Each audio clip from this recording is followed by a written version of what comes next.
Dilin 20 bəlası. Dil elə bir bədən üzvüdür ki, ondan həm yaxşı şeylər üçün istifadə etmək olar, həm də günah üçün. Yəni, həm savab qazanmaq olar, həm də günah. Dilin günah və bəlaları çoxdur. Onlardan bəzisini tanıyaq. Təhqir. İslam dinində böyük günahlardan biri də xəyanətdir. Xəyanət edən insan həm özünü və həm də başqalarını zəlil edər.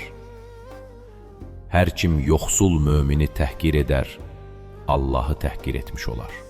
Lovğalanmaq. Cəmiyyətdə artmaqda olan günahlardan biri də lovğalanmaqdır.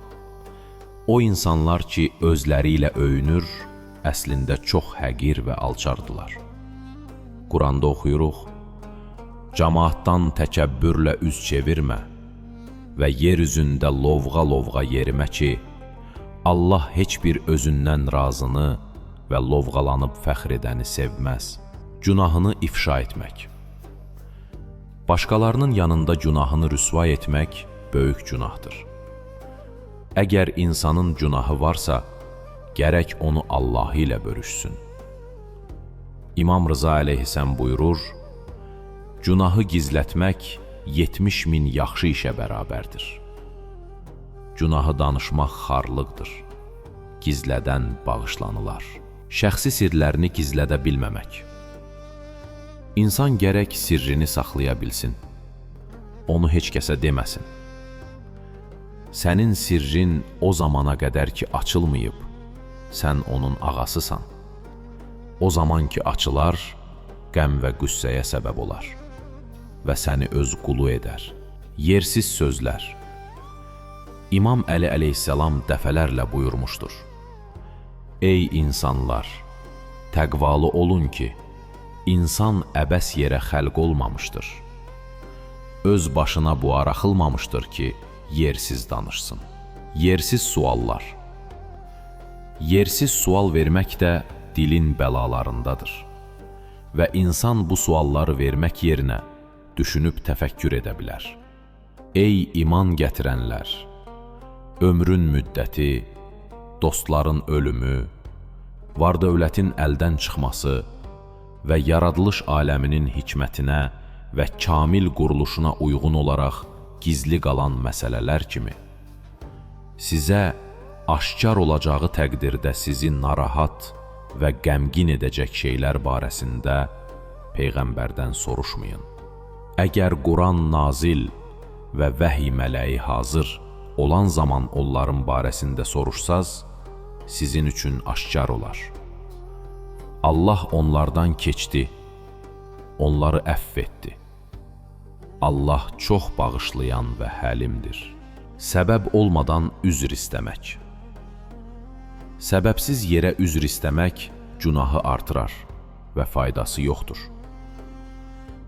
İmam Əli əleyhissalam buyurur, çoxlu üzr istəmək günahı artırar. Eyb axtarmaq. Eyb axtarmaq günahdır. Və İmam Sadiq əleyhissalam buyurur ki, hər kim mömini günahına görə danlayarsa, Allah da onu dünya və axirətdə belə edər. Başqalarını hədələmək. Başqalarını hədələmək bəyənilməyən əməllərdəndir. İnsanın haqqı yoxdur ki, mömin insanı hədələsin. Həzrət Peyğəmbər buyurur, hər kim möminə elə nəzər salar ki, onu qorxudar, Allah onu qorxudacaqdır.